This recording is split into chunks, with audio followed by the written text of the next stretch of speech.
ایک بادشاہ جس کے محل کے سائے میں شہر کانپتے تھے، جس کی آواز پر لشکر حرکت میں آتے تھے، جس کی ایک نگاہ سے انسانوں کی گردنیں جھک جاتی تھیں۔ اس کے پاس دولت تھی، طاقت تھی، فوج تھی، محل تھے، لیکن ان سب سے بڑھ کر اس کے پاس وہ چیز تھی جو انسان کو تباہ کر دیتی ہے: تکبر۔ وہ کہتا تھا، کون ہے جو مجھے گرا سکے؟ میں ہی اس زمین کا خدا ہوں۔ جن دوستوں نے ابھی تک چینل کو سبسکرائب نہیں کیا وہ ضرور سبسکرائب کر لیں تاکہ ہمیں آپ کی سپورٹ اور موٹیویشن ملتی رہے۔ آپ کی حوصلہ افزائی ہی ہمیں اور بہترین کنٹینٹ بنانے کا جذبہ دیتی ہے۔ یہ قدیم عراق کی سرزمین تھی، بابل کی وہ زمین جہاں کی فضاؤں میں جادو اور جبر کھلے ہوئے تھے، جہاں ستاروں کی پوجا ہوتی تھی اور انسانوں کے سامنے سجدہ ریز ہوتے تھے، اور اس پوری سلطنت پر ایک ہی نام کا حکم چلتا تھا: نمرود۔ تفسیر ابن کثیر اور روایات کے مطابق نمرود اپنے زمانے کا سب سے طاقتور اور متکبر حکمران تھا۔ قرآن کریم میں اس بادشاہ کا ذکر ہے جس نے حضرت ابراہیم علیہ السلام سے ان کے رب کے بارے میں جھگڑا کیا۔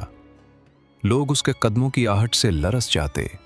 وہ کہتا، رزق میں دیتا ہوں، زندگی میں دیتا ہوں، موت میرے حکم سے ہوتی ہے۔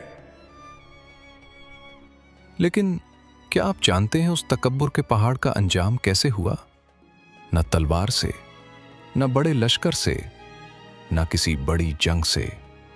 اللہ نے اس کے خلاف ایک ایسی مخلوق بھیجی جو انسانی نظر میں کچھ بھی نہیں، ایک مچھر۔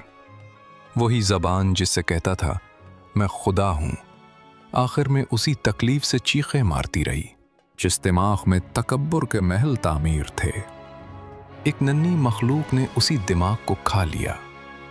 یہ قصہ صرف نمرود کا نہیں، یہ ہر اس شخص کا قصہ ہے جس نے اپنے دل میں خود کو خدا سمجھنا شروع کر دیا۔ آج ہم وہ مکمل داستان سنیں گے، حضرت ابراہیم علیہ السلام کی، نمرود کی، اور اس سچ کی جو آج بھی اتنا ہی زندہ ہے جتنا ہزاروں سال پہلے تھا۔ بابل کی سرزمین پر نمرود کی حکومت برسوں سے قائم تھی، اور جب کوئی انسان برسوں تک بے روک ٹوک حکمران رہے تو اس کے دل میں خطرناک خیال جنم لیتا ہے۔ یہ خیال کہ شاید میں واقعی خدا ہوں۔ نمرود نے یہی سوچا، اور پھر یہ سوچ اس کی زبان پر آ گئی۔ اس نے اپنی رعایا کو حکم دیا کہ اس کے سامنے سجدہ کریں۔ اس نے اعلان کروایا کہ رزق دینے والا، زندگی اور موت کا مالک صرف وہی ہے۔ لوگ ڈرتے تھے، کانپتے تھے اور جھک جاتے تھے۔ پھر ایک رات نمرود کی آنکھ اچانک کھل گئی۔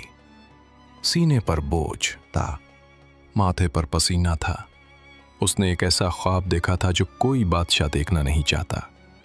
اس نے خواب میں دیکھا کہ آسمان پر اچانک ایک ستارہ نمودار ہوا، اتنا روشن، اتنا چمکدار کہ اس کی روشنی میں چاند پھیکا پڑ گیا، سورج ماند ہو گیا، اور آسمان کے تمام ستارے جیسے بجھ گئے ہوں۔ صرف وہ ایک ستارہ روشن تھا۔ صبح ہوتے ہی اس نے حکم دیا، تمام نجومیوں اور کاہنوں کو دربار میں حاضر کیا جائے۔ دربار بھر گیا، نجومی قطار میں کھڑے تھے۔ نمرود نے اپنا خواب سنایا اور پوچھا، بتاؤ اس کی تعبیر کیا ہے؟ نجومی آپس میں سرگوشیاں کرتے رہے۔ پھر ان میں سے ایک آگے بڑھا، آواز میں لرزش تھی، بادشاہ سلامت، یہ خواب ایک بڑی خبر ہے۔ عنقریب اس سرزمین پر ایک ایسا بچہ پیدا ہونے والا ہے جس کی روشنی سے آپ کی سلطنت ڈوب جائے گی، جو آپ کے خدا ہونے کے دعوے کو توڑ کر رکھ دے گا۔ دربار میں سناٹا چھا گیا۔ نمرود کا چہرہ سنہری تخت پر بھی پیلا پڑ گیا۔ آنکھوں میں خوف نہیں، غصہ تھا، وہ غصہ جو کمزور انسان کو اس وقت آتا ہے جب سچ اس کے سامنے آ کھڑا ہو۔ اس نے مٹھی بھینچی اور حکم دیا، آج کے بعد کوئی عورت بچہ جنم نہ دے، اور اگر کوئی بچہ پیدا ہو تو اسے فوری قتل کر دیا جائے۔ یہ حکم گلیوں میں پھیل گیا، اور پھر بابل کی فضاؤں میں وہ آوازیں گونجنے لگیں جو کسی بھی ظالم حکومت کی سب سے بڑی گواہ ہوتی ہیں، ماؤں کی چیخیں۔ جس گھر میں بچہ پیدا ہوتا، نمرود کے سپاہی پہنچ جاتے، मां की गोद से नौजायदा छीन लिया जाता। आंखें इल्तिजा करती, हाथ रोकने की कोशिश करते, लेकिन जुल्म की तलवार किसी का दर्द नहीं देखती। गलियां खून में डूब गईं, माओं की आहें आसमान तक पहुंचने लगीं। लेकिन जिसे अल्लाह बचाना चाहे, दुनिया के तमाम दरवाजे बंद हो जाएं, अल्लाह अपना एक खास दरवाजा खोल देता है। हजरत इब्राहीम अलैहिस्सलाम की वालदा ने शहर से दूर एक पहाड़ी गार में पनाह ली। चारों तरफ गहरी खामोशी थी। बाहर जुल्म का अंधेरा पूरी फजा को निगल रहा था और अंदर अल्लाह एक रोशनी तैयार कर रहा था। वो रात बाकी रातों जैसी नहीं थी। गार के बाहर ठंडी हवा चल रही थी। दूर कहीं नमरूद के पहरेदार मशअलें थामे गश्त कर रहे थे। शहर की हर गली में नजरें थीं, हर दरवाजे पर शक था, हर पैदा होने वाला बच्चा खतरे में था। लेकिन उस पहाड़ी गार तक किसी की नजर नहीं पहुंची, क्योंकि जब अल्लाह किसी को बचाना चाहे तो दुनिया की तमाम आंखें अंधी हो जाती हैं। और फिर उस खामोश तारीक गार में एक नूर फूटा, एक ऐसी रोशनी जो अंधेरे को अपनी लहरों में समेटते हुए फैलती चली गई। हजरत इब्राहीम अलैहिस्सलाम की विलादत हुई। वही बच्चा जिसे नमरूद अपने ख्वाब से पहचान कर ढूंढ रहा था, अल्लाह ने उसे पहाड़ की चट्टानों में छुपा लिया था। रिवायात के मुताबिक हजरत इब्राहीम अलैहिस्सलाम ने कई साल इसी गार में गुजारे। परवरिश खामोशी में हुई, बाहर की दुनिया से अनजान, लेकिन अल्लाह की हिफाजत में मुकम्मल महफूज। जब वो गार से बाहर निकले तो उनकी आंखों ने पहली बार ये दुनिया देखी। आसमान, सितारे, चांद, सूरज सब एक निज़ाम में चल रहे थे। एक तरतीब थी, एक कानून था। लेकिन उनके घर का माहौल कुछ और था। कुरान करीम के मुताबिक हजरत इब्राहीम अलैहिस्सलाम के वालिद का नाम आज़र था, जो बुत बनाने और बेचने वाले एक मशहूर कारीगर थे। घर में पत्थर के बुत थे, हर तरफ मूर्तियां थीं। लोग आते, सजदा करते, दुआएं मांगते और चले जाते। हजरत इब्राहीम अलैहिस्सलाम बचपन से ये सब गौर से देखते। आंखों में सवाल था, लेकिन ज़बान पर अभी खामोशी थी। रात को जब आसमान पर सितारे चमकते, वो देखते रहते, फिर सितारे गायब हो जाते। चांद निकलता, इतना रोशन, इतना बड़ा। वो सोचते शायद यही मेरा रब है। लेकिन चांद भी डूब जाता, सूरज तुलू होता, उससे भी बड़ा, उससे भी ज्यादा रोशन। लेकिन वो भी गुरूब हो जाता। और हर बार दिल के किसी कोने से एक आवाज आती, जो गायब हो जाए, जो डूब जाए, वो खुदा नहीं हो सकता। मैं उसकी तरफ मुंह नहीं करूंगा जो खुद फना हो जाए। ये सवाल, ये तड़प, ये बेचैनी, यही उन्हें बाकी सबसे जुदा कर रही थी। दुनिया बुतों के सामने सर झुकाए बैठी थी और एक लड़का था जो आसमान को देखकर सोच रहा था, सच्चा रब कौन है? बदपरस्ती का वो शहर सदियों से एक ही रास्ते पर चल रहा था। बाप दादा ने जो किया, बेटों ने वही किया। जो पत्थर पुरानों ने तराशे, नई नस्ल ने उन्हीं के सामने सर झुकाया। किसी ने नहीं सोचा क्यों, किसी ने नहीं पूछा ये पत्थर सुनते हैं, ये देखते हैं, ये कुछ दे सकते हैं। लेकिन एक नौजवान था जो चुप नहीं रह सकता था। हजरत इब्राहीम अलैहिस्सलाम की आंखों में वो सवाल था जो पूरी कौम के जहन से गायब हो चुका था। एक दिन वो अपने वालिद आज़र के पास गए, प्यार से, नरमी से, लेकिन सीधी बात के साथ। अब्बा जान, आप उन बुतों को माबूद क्यों बनाते हैं? ये न सुनते हैं, न देखते हैं, न आपका कोई भला कर सकते हैं। आज़र का चेहरा सख्त हो गया। इब्राहीम, ये हमारे आबा व अजदाद के माबूद हैं, अपनी जबान संभाल कर रखो। लेकिन हजरत इब्राहीम अलैहिस्सलाम रुकने वाले नहीं थे। वो गलियों में निकले, लोगों के पास गए, दरवाजे खटखटाए और हर जगह एक ही सवाल लेकर गए, ये पत्थर जिनके आगे तुम सजदा करते हो, क्या ये तुम्हारी सुनते हैं? लोग हंसे। इब्राहीम, ये हमारे बाप दादा के माने हुए माबूद हैं। तुम्हारे बाप दादा भी गलती पर थे और तुम भी। ये बत न तुम्हारा नुकसान रोक सकते हैं, न तुम्हें फायदा दे सकते हैं। उनका गुस्सा भड़क उठा। اے ابراہیم، تمہاری زبان بہت چلتی ہے، یہ ہمارے آبا و اجداد کی روایت ہے، تم کون ہوتے ہو اسے چیلنج کرنے والے؟ لیکن حضرت ابراہیم علیہ السلام کے قدم نہیں رکے۔ دن بھر لوگوں کو سمجھاتے، رات کو آسمان کو دیکھتے۔ ان کے دل میں ایک ہی تڑپ تھی کہ یہ لوگ پتھروں کی غلامی سے نکلیں اور اس رب کو پہچانیں جس نے آسمان، زمین، ستارے، سورج سب کچھ بنایا ہے۔ لیکن قوم کا دل پتھر تھا، بالکل ویسا ہی جیسے ان کے بت۔ پھر حضرت ابراہیم علیہ السلام نے سوچا، اگر زبان سے نہیں سمجھے تو شاید آنکھ سے سمجھیں۔ ایک دن شہر میں ایک بڑا میلہ لگا، تہوار کا دن تھا۔ پوری قوم شہر سے باہر خوشیاں منانے چلی گئی۔ بت خانہ خالی تھا، گلیاں سنسان تھیں۔ حضرت ابراہیم علیہ السلام نے ایک نظر بت خانے کی طرف ڈالی۔ آنکھوں میں ایک فیصلہ تھا۔ بت خانے میں گہری خاموشی تھی، باہر شہر خالی تھا، گلیوں میں کوئی نہیں۔ دور سے تہوار کی آوازیں آ رہی تھیں، ہنسی تھی، شور تھا، خوشیاں تھیں۔ لیکن حضرت ابراہیم علیہ السلام اس خوشی میں شامل نہیں ہوئے تھے۔ وہ بت خانے کے دروازے پر کھڑے تھے۔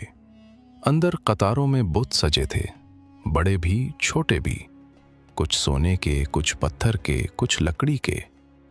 ان کے آگے خوراک رکھی تھی، نذرانے تھے، پھول تھے۔ صدیوں کی عقیدت ان پتھروں کے قدموں میں بکھری پڑی تھی۔ حضرت ابراہیم علیہ السلام اندر داخل ہوئے۔ انہوں نے ایک ایک بت کو دیکھا، نہ آنکھ جھپکی، نہ ہاتھ تھر تھرائے۔ دل میں صرف ایک یقین تھا، یہ پتھر رب نہیں ہو سکتے، اور جو رب نہیں وہ یہاں کھڑا نہیں رہ سکتا۔ پھر انہوں نے کلہاڑی اٹھائی اور ایک ایک کر کے بتوں کو گرانا شروع کیا۔ کوئی زمین پر گرا، کوئی ٹوٹ کر بکھرا، کسی کا چہرہ چور چور ہو گیا، کسی کے ہاتھ الگ ہو گئے۔ وہ پتھر جن کے آگے پوری قوم سر جھکاتی تھی، ایک ایک کر کے خاک میں مل رہے تھے۔ پھر حضرت ابراہیم علیہ السلام سب سے بڑے بت کے سامنے رک گئے۔ اسے نہیں توڑا، اس کے کندھے پر کلہاڑی لٹکا دی اور باہر نکل گئے۔ جب قوم تہوار سے واپس آئی تو بت خانے کی حالت دیکھ کر چیخ اٹھی، یہ کس کا کام ہے؟ ابراہیم نام کا ایک نوجوان ہے جو ہمیشہ ہمارے بتوں کی برائی کرتا ہے، یہ انہی کا کام لگتا ہے۔ حضرت ابراہیم علیہ السلام کو مندر میں بلایا گیا۔ پوری قوم کی آنکھیں ان پر تھیں، غصے میں، نفرت میں۔ سوال داغا گیا، ابراہیم، کیا تم نے ہمارے بتوں کو توڑا ہے؟ حضرت ابراہیم علیہ السلام کے ہونٹوں پر ایک سکون تھا۔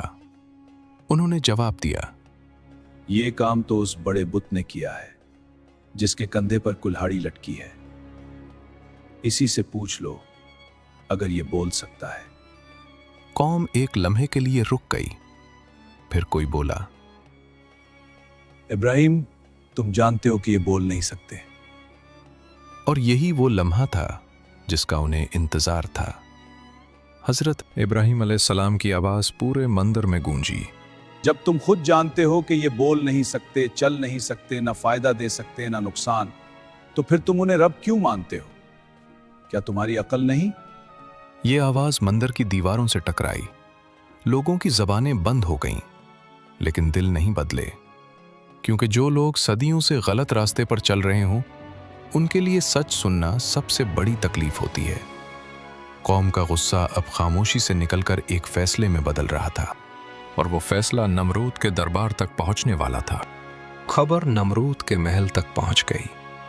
وہی نمرود جس نے برسوں پہلے ایک خواب دیکھا تھا، جس نے اس خواب کی تعبیر سن کر ہزاروں بچوں کے قتل کا حکم دیا تھا، آج وہی بچہ اس کے دربار میں لایا جا رہا تھا۔ حضرت ابراہیم علیہ السلام کو نمرود کے سامنے پیش کیا گیا۔ دربار میں ایک طرف تاج تھا، تخت تھا، لشکر تھا، جبر تھا۔ دوسری طرف ایک اکیلا نبی تھا، لیکن دل میں یقین تھا، اور یقین کے سامنے لشکر بھی بونے ہو جاتے ہیں۔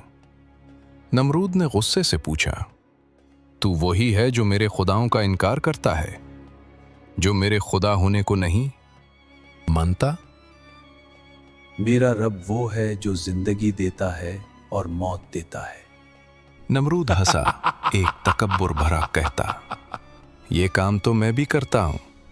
उसने इशारा किया, 2 कैदियों को दरबार में लाया गया। नमरूद ने एक को छोड़ दिया और दूसरे को कत्ल का हुक्म दे दिया। फिर अकड़ कर बोला, देखो मैं भी जिंदगी और मौत देता हूं। दरबार में तालियां बजीं, दरबारी खुश हुए। मेरा रब सूरज को मुशरिक से निकालता है। अगर तू वाकई खुदा है तो उसे मगरिब से निकाल कर दिखा। दरबार में सन्नाटा छा गया, हवा तक रुक गई, आंखें फट गईं, सांसें थम गईं। नमरूद का मुंह खुला रह गया। वो जवाब देना चाहता था, लेकिन जबान ने साथ नहीं दिया।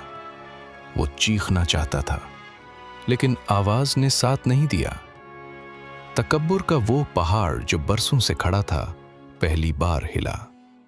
कुरान करीम कहता है, काफिर बेहाल होकर रह गया। सच ने अपना काम कर दिया था, लेकिन नमरूद ने सच के सामने झुकने की बजाय एक और रास्ता चुना, वो रास्ता जो हर जालिम चुनता है, ताकत का रास्ता। इस जमीन पर जो सबसे बड़ी आग कभी नहीं जली वो जलाओ और इसमें इब्राहिम को फेंक दो। दरबार में एक लम्हे के लिए खामोशी छाई और फिर उस खामोशी को तोड़ते हुए जुल्म का एक नया बाब शुरू हुआ। लोगों को हुक्म हुआ कि लकड़ियां जमा करो। जंगल खाली होने लगे। दरिया के किनारे, पहाड़ों के दामन, खेतों के पास हर तरफ से लकड़ियां काटी गईं। दिन गुजरते गए और लकड़ियों के ऐसे अंबार लग गए कि दूर से वो पहाड़ दिखाई देते थे। फिर उन लकड़ियों को आग लगा दी गई। शोले इतने बुलंद हुए कि आसमान को छूने लगे। गर्मी इतनी शदीद थी कि परिंदे उस इलाके के ऊपर से गुजर ही नहीं सकते थे। करीब जाने वाला इंसान जलने लगता। लोग दूर खड़े तमाशा देख रहे थे। किसी के चेहरे पर तजस्सुस, किसी के चेहरे पर नफरत, किसी के चेहरे पर शैतानी खुशी। अब देखते हैं तुम्हारा रब तुम्हें कैसे बचाता है इब्राहिम। जालिम हंसते थे, जुमले कसते थे। आग इतनी बड़ी थी कि उसमें किसी इंसान को हाथ से फेंकना मुमकिन ही नहीं था।